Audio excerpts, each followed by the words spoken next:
أبي القاسم محمد. اللهم صل على محمد وعلى آله الطيبين الطاهرين واللعن على أعدائهم إلى قيام يوم الدين. صلى الله عليك يا سيدي ومولاي يا رسول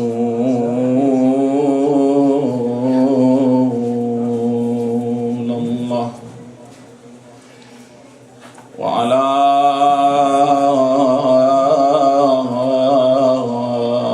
ابنتك وبضعتك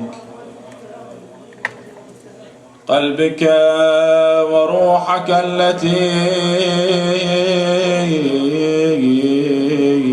بين جنبيك فاطمة الزهراء سيدة النساء. صلى الله عليك يا مولاتي أيتها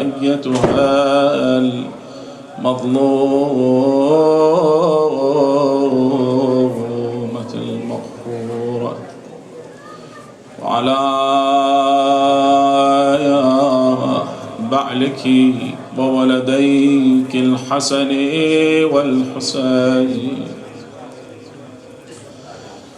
يا رحمة الله الواسعة ويا باب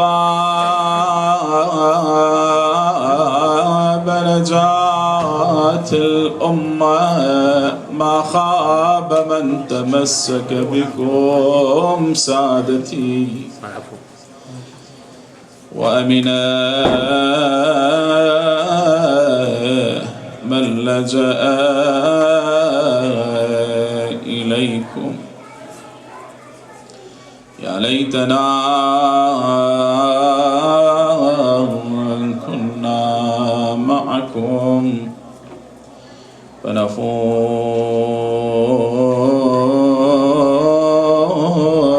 فنفوز فوزا عظيما.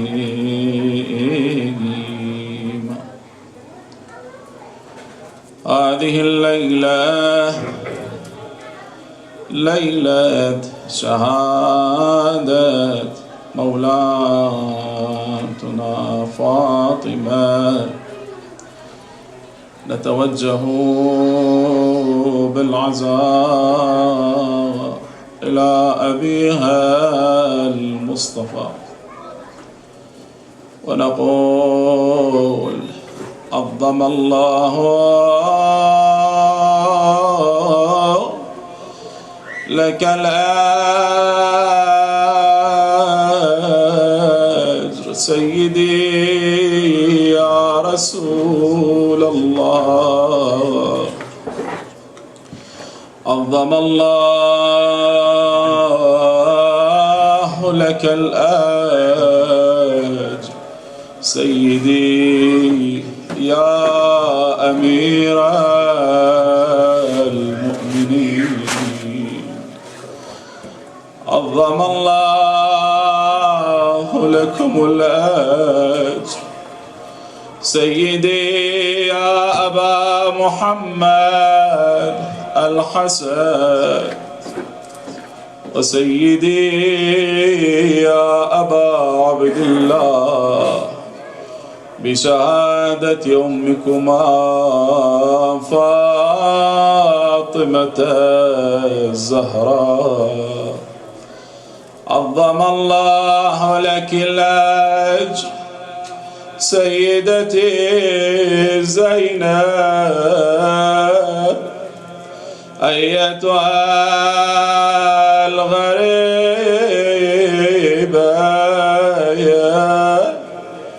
بشهادة أمك الزهراء. عظم الله لكم الأجر سادتي وأئمتي، عظم الله لك الأجر يا صاحب العزاء سيدي ومولاي يا صاحب الزمان، بوفاة وشهادة أمك الزهراء،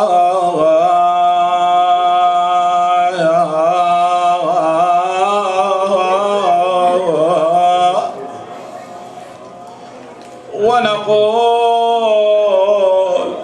بعزائها ورثائها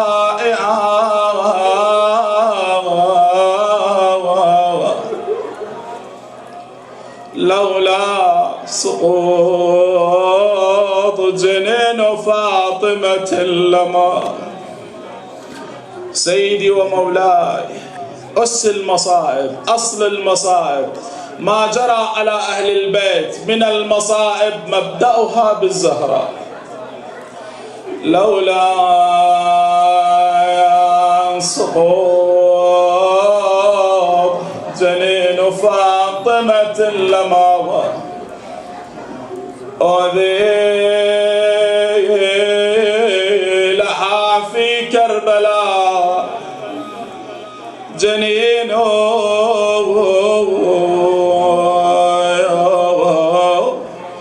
وبكسر ذاك الظل رضيت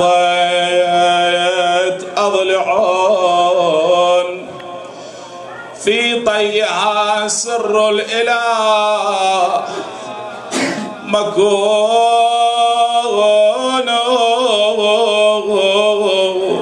وكذا علي قوده بنجاده، فله عليا بالوثاق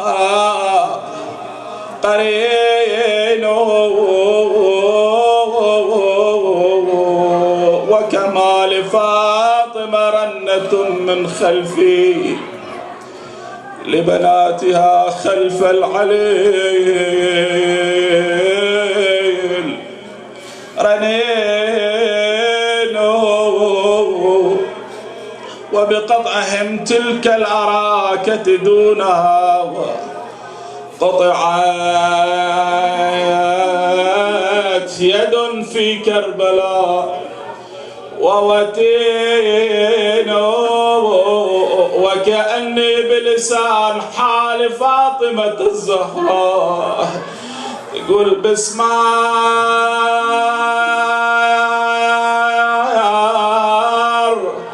بسمار شهد ما شفت من دنيا واي، والله بسمار الدنيا عايب بها فرح، بسمار حليلة عليلة والضلع مصيوب، والله بسمار وعالج واجرع بكاس المنية، يا وعالج واجرع بكاس المنية.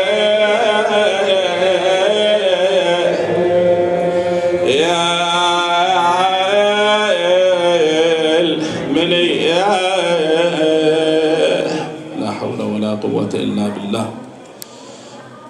وسيعلم الذين ظلموا على محمد أي منقلب ينقلبون والعاقبة للمتقين. ورد عن الإمام الحجة عجل الله تعالى فرجه الشريف وفي ابنة رسول الله لي أسوة حسنة. صدق ابن رسول الله. طيبوا أفواهكم بذكر محمد وآل محمد. اللهم صل على محمد وآل محمد. الإمام الحجة عجل الله تعالى فرجه الشريف كما ورد أن له في أمه الزهراء أسوة. حقيقة اليوم نتعرض إلى قضية مهمة من القضايا التي يطرحها الإسلام، التي يبينها الإمام الحجة عجل الله تعالى فرجه الشريف، وهي الطريقة المناسبة علما لبحث الحياة في معالم أو تكاليف الإسلام، أو ليكون الإسلام حيا في الأفعال للأقوال. أولا خلينا نبين شنو القدوة، شنو الأسوة، شنو دور الأسرة في عملية وعي المجتمع، شنو أهمية الأسوة أو القدوة في ترجمة الإسلام من أقوال المن إلى أعمال. أولا خلينا نبين شنو المعنى حسب اللغة بالقدوة. الأسوة هو القدوة إخواني، ولذلك يقولون القدوة هو الأسوة، وهو شنو؟ الشخص المثالي الذي يقتدى به غيره. أي شخص أو المثال الذي يقتدي أو الذي يقتدي به غيره أو الذي يتشبه به غيره في الأفعال، هذا شو نسميه؟ نسميه قدوة، نسميه أسوة. ولكن احنا عندنا نوعين من الأسوة، نوعين من القدوة. ولذلك في القرآن أكو أئمة هدى يدعون إلى الهدى، أكو أئمة يدعون إلى الماء. فإذا عندنا نوعين من الأسوة. ولذلك هنا حتى في القرآن الكريم يقول قيد الأسوة بإيش؟ بالحسن. ولكم في رسول الله شنو؟ ولكن شنو؟ حسن. الإمام الحجة شو يقول؟ وفي ابنة رسول الله لي أسوة شنو؟ حسن. إذن هنا هذا التقييد بالحسنة حتى ينبه المسلم من الاقتداء بما؟ بالقدوة غير الحسن. ولذلك ورد في الحديث الشريف شو يقول؟ يقول من سن سنة حسنة فله شنو؟ أجرها وأجر من عمل بها بعد ولا ينقص من أجرهم شيء، أو شو نقول إلى يوم القيامة. أكو رواية أخرى. وبعد ومن سن سنة شنو؟ عليه وزرها ووزر من عمل بها بعد، أكو إلى يوم القيامة. أقول أكو رواية تقول بعد ولا ينقص من وزرهم شيء، يعني وزرهم هم شنو؟ وزر. فإذا أكو أسوة حسنة وأكو أسوة سيئة. الإمام يريد يبين لابد نقتدي بمن؟ بالأسوة الحسنة.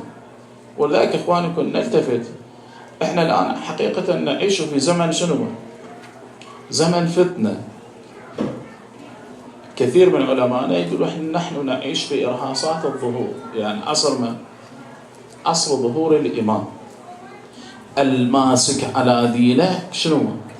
كالقابض على جمرة من النار. كن نعرف مع من نتحرك، من اللي يخلي قدوة وأسوة لنا. كون احنا هاي نلتفت لها القضية، ما نظل شنو؟ واحد ياخذنا يمين واحد يجيبنا شنو؟ شمال. لكن نلتفت نخلي اكو موازين. الموازين مثل ما ذكرها الرسول الأكرم صلى الله عليه وسلم إني تارك فيكم شنو؟ كتاب الله.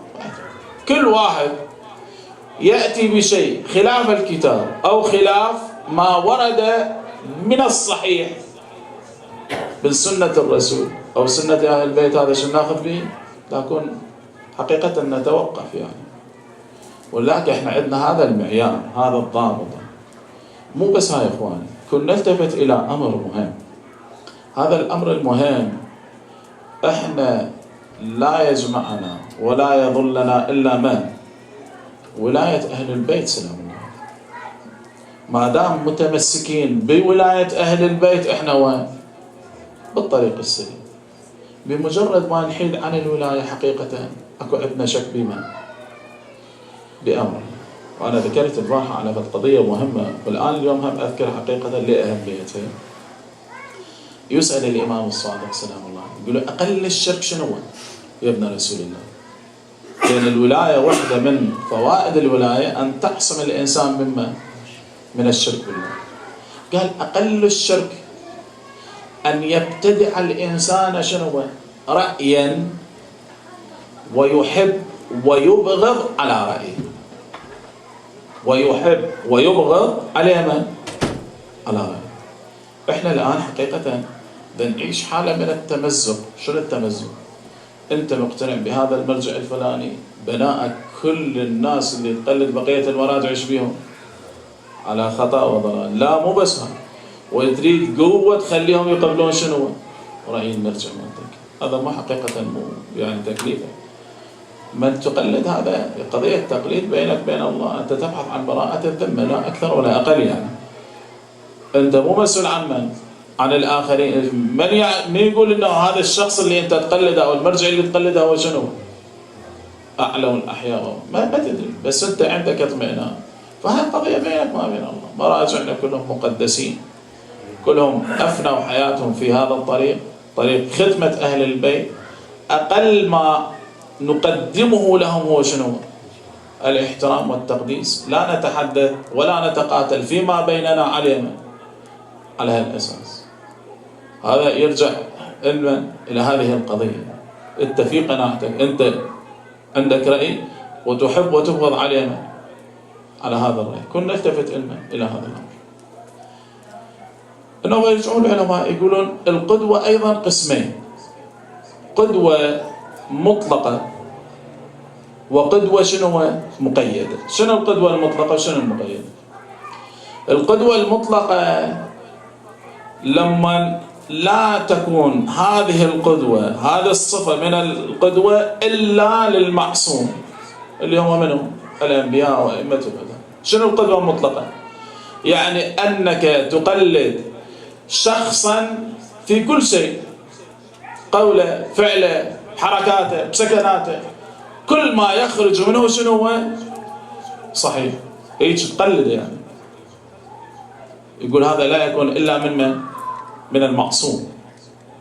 ولذلك أن القرآن وما ينطق يتحدث عن الرسول الأكرم وما ينطق عن الهوى إن هو إلا وحي يوحى. فالرسول بالنسبة لنا شنو هو؟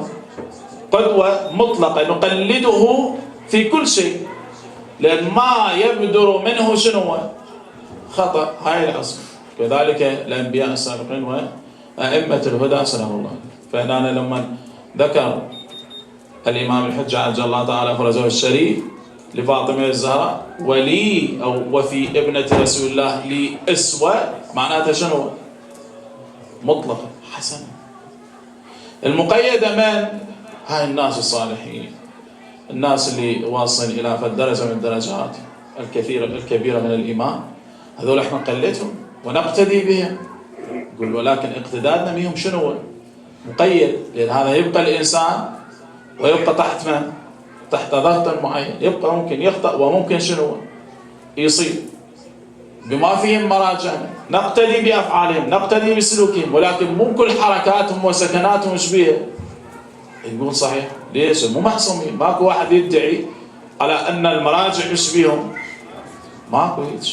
يبقى هو بشر يعني قابل، ولكنه درجة إيمانه ورعه وتقوى وعلمه إلى فد ميزة خاصة فنقتدي به. هذا يقولوا الإسلام ركز على قضية القدوة. ليش؟ لأهميته. ولذلك إخواني شوفوا القرآن تجد الكثير من قصص الأنبياء وين؟ في القرآن الكريم. القرآن مو فقط مجرد مفاهيم. ليش يذكر القصص القرآن؟ قصة موسى ونبي الله موسى يبلش من؟ من آدم عليه السلام أو البشر. بعد ذلك يبدأ يبلش بقصص الأنبياء، قصة موسى، قصة عيسى، كثير من الأمور التي حدثت في زمن من؟ في زمن الرسول الأكرم. حدث إن في قصصهم شنو أخوان؟ إذن القصة شنو؟ القصة اللي تبين لك موقف عملي للنبي حتى شنو؟ تقتدي به. القدوة هو أن تتحرك مع الإنسان بعمله، تقتدي شنو؟ بعمله. ولذلك يقول كثير من الأمور أو كثير من الآيات عندما تحدثت عن الأنبياء تحدثت عنهم بشكل ما؟ بشكل قصة، وهي حقيقة طرح لمفهوم، ولكن المفهوم المجرد في بعض الأحيان غير مقبول عند الناس.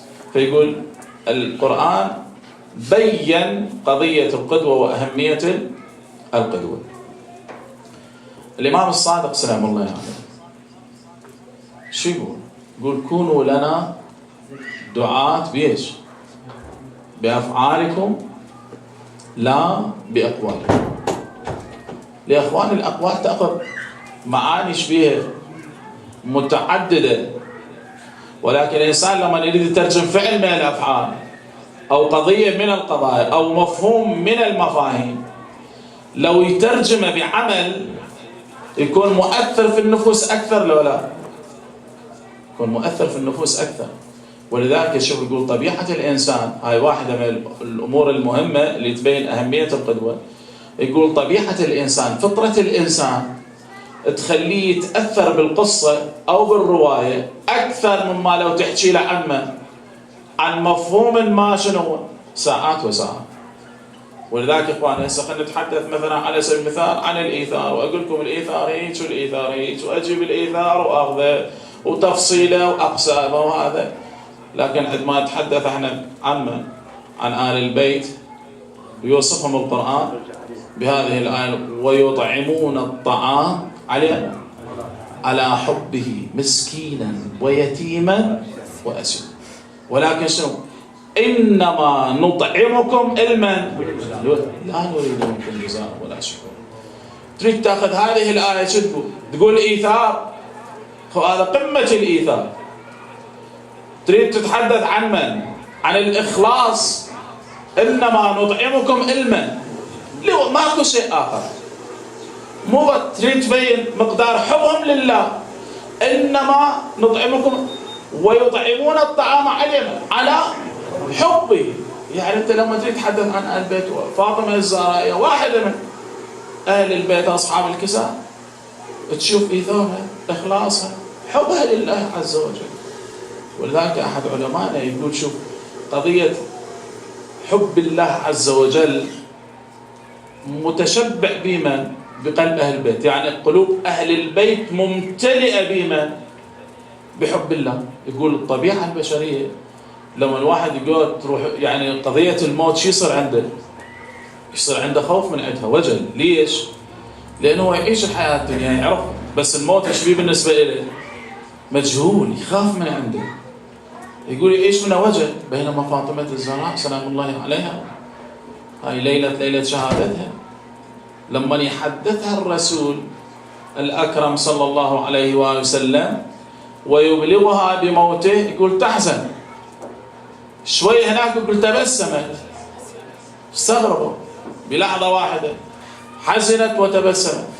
سألوها قالتهم بالبداية أبلغني بأنه سينتقل إلى عالم الآخرة، ستضاء الآخرة بنور النبي الأكرم صلى الله عليه وآله وسلم.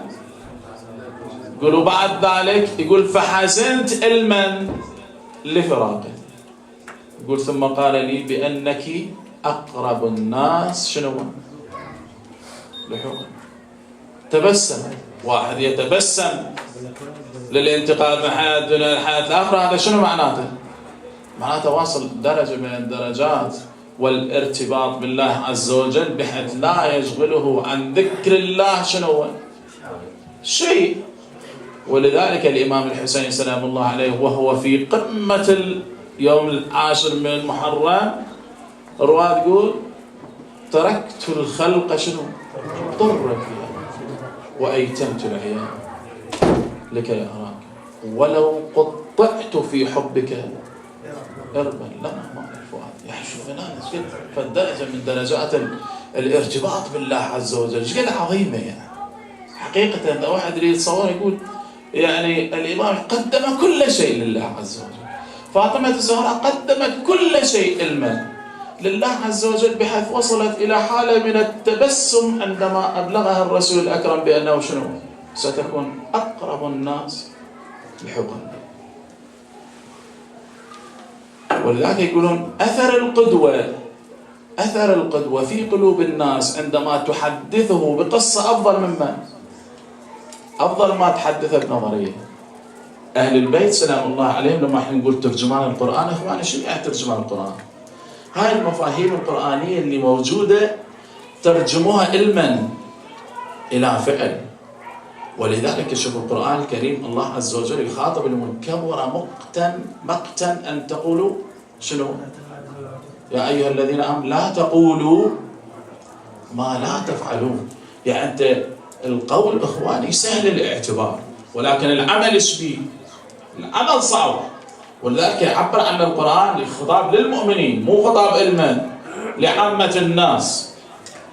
يقول هذا مقت، كبر مقتا أن تقولوا ما لا تفعلون. ولذلك احنا نكون عندما يقول الإنسان كل شيء يسوي يفعل، بل الأفضل أن شنو؟ يفعل دون أن يقول. ولذلك الإمام الحسين سلام الله عليه لما أول ما بدأت المعركة أول شهيد سقط منه علي الأكبر، هو قدم هذه القضية. يعني مو قال لهم روحوا هو آخر واحد حافظ نفسه، لا، قدم أول شهيد سقط علي الأكبر. فهو بالبداية يسبقه الرسول الأكرم صلى الله عليه وآله وسلم قبل أن يبلغ الأمة بالشيء هو يطبق هذا الأمر ثم شنو يقول. ففي يوم من الأيام امرأة اجت إلى أمير المؤمنين سلام الله، قالت له يا أمير المؤمنين، قالت له هذا يأكل تمر كثير فأرجوك تنصحه. أمير المؤمنين قال لها تعال باكر. يا أمير المؤمنين كلمتين وأنت سيد البلغاء، تشي له كلمتين يا أبي قال له شنو هو؟ مو زين عليك لا تأكل تمر، ما يعني القضية ايش بيها؟ مو فد روح على القاضي. قال لا تعال باكر. ثاني يوم جاءت بطفلها تحدث معها أمير المؤمنين، قالت يا أمير المؤمنين أريد أسألك سؤال حقيقة، شنو الفرق بين أمس واليوم؟ قال لها أمس أنا كنت قبل لا تأتين إلي أنا كنت ماكل شنو؟ تمر. فلو حدثت ذلك الطفل وشم رائحة التمر من فمي ايش راح يحس به؟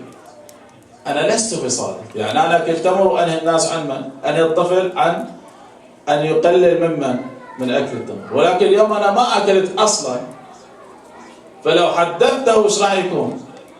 راح يكون صدق في قوله. لكن القضية يريدون يعكسون أهل البيت سلام الله عليهم، يريدون يعكسون الجانب العملي للقدوة في تحريك أو في ترجمة الإسلام إلى دين حياة، مو دين شنو؟ دين أقوال ومجرد عبادة وصلاة وصوم وهذه وتجي الفعل هو شبيه.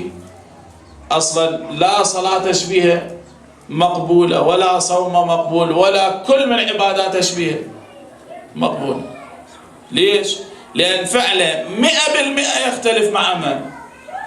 مع طاعته، مع قوله. ماكو أصلا فد ارتباط بين هذا الأمر وبين ذلك.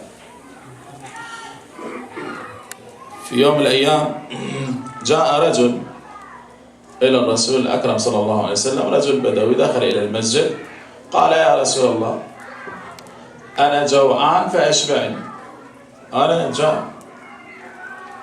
قال له وعريان فاكسني، أريد لفت شملة أشتمل بها.